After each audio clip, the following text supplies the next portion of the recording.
Hello, fourth graders. It's Miss Parzik here, and Mushu in the background, way over here. I don't know if you can even see her. Um, I'm super excited because we are starting our realistic fiction outline. We get to start writing. Ooh, ooh. So what's going to happen in this video is I am going to kind of go over our outline, go over this very colorful outline and why it's colorful.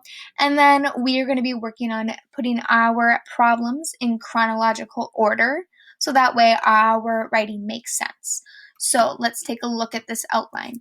So the green is all kind of the parts of our writing, kind of the structure of our story, right? And the green will eventually get deleted. They're kind of like, if you can think about it, it's there maybe your paragraph or like the chapters in each book, in a book. So the first thing is you set the scene and you introduce your characters. Next, we introduce the problem. Then you add details to the problem where the problem gets worse, right? So we're going up our story mountain. And then the problem gets even worse. We're at our climax. We're way up here. And then we solve the problem and we begin to relax a little bit more as readers again because things are turning out there. It's okay. And then we finally end with a wrap up. So we could wrap up our writing with either maybe a cliffhanger, a happy ending, a sad ending. So we'll get to choose that while we're writing. So that is our green text. Our next color is blue. We have a lot of blue, which is all about our characters. And so we are not going to be working on those areas right now because we really got to get to know our characters where they feel like real people and we can talk about them and know what they're going to react in situations. So blue will be another week.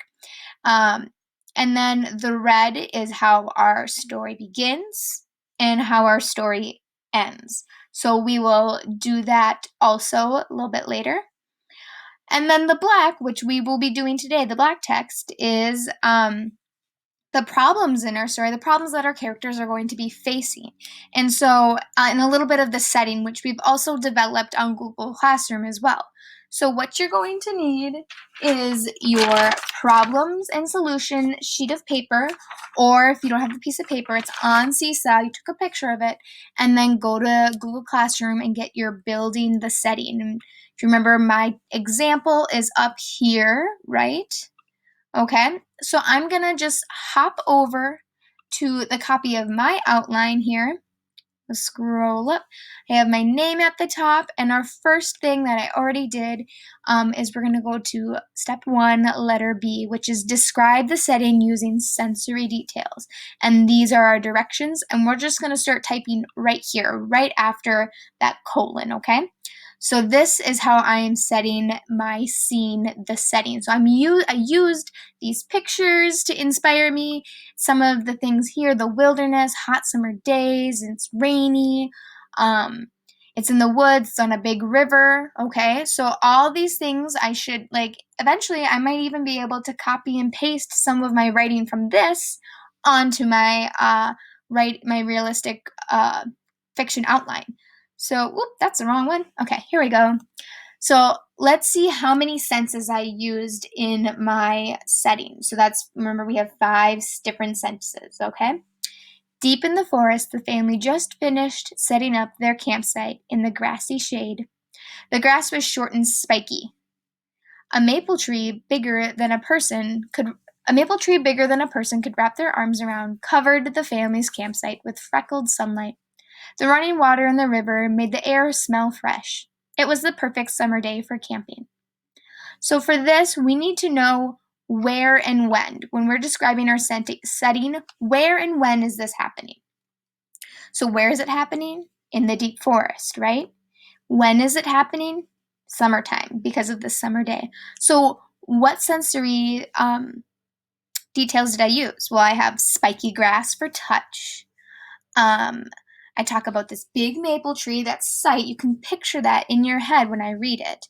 And then I talk about the air smelling fresh. That's smell. That's 3 senses. And I would really push you to use 3 senses to really open your writing and make your reader really visualize, think about, and see what's happening. Okay, so that's our first thing.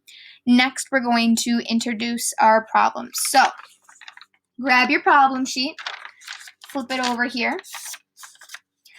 Okay, so you have to think about what problem are you going to do first. So, getting in a fight, getting lost, boat tipping over, getting swept away by the river, running out of food, no shelter, getting hurt, coming across a bear. So what are my character, what's going to happen to my characters first on this adventure, this realistic fiction adventure? So what's their first problem? I think my first problem is going to be getting in a fight with a brother or sister. So I have to think about, okay, I don't know my characters' names yet, so I'm just going to say, you could say the characters get in a fight.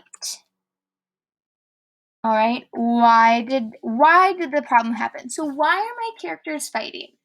And this is a little bit tricky. This is kind of where you're like, where are they gonna go?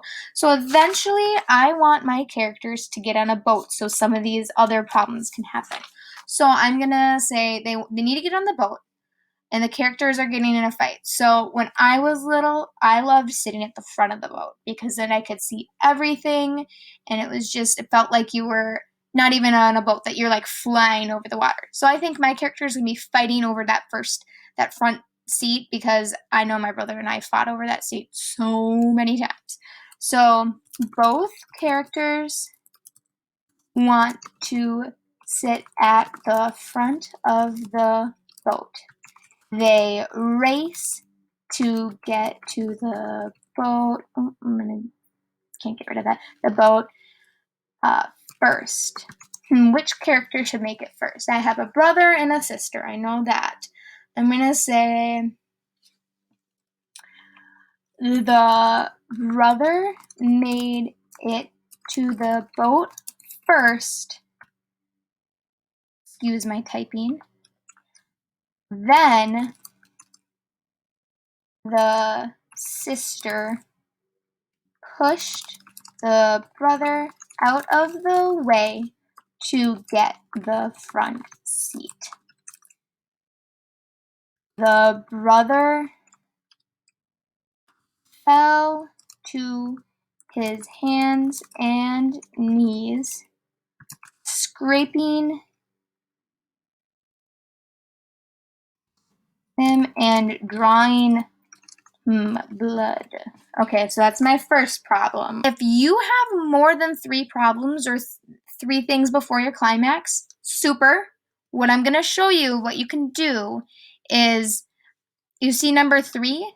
You can just copy number 3 and then paste it underneath. So that way you can keep adding problems to your story, because the more problems you have to your story, the more interesting it's going to be. But you only really have to have 3. So you can always copy and paste number 3 right underneath to add to your story. All right, so that's what you're going to do for all kind of the black parts here. We're only doing the black text, okay? So then what happens next? This is your climax. This is your biggest problem in your story. So let's see what my biggest problem I think is going to be. Ooh, I'm stuck between, I'm going to say getting hurt in the wild. So I'm just going to write getting hurt in the wild. I don't know how it's going to happen yet, but I know that's going to be my biggest problem. And then how is my problem going to be solved?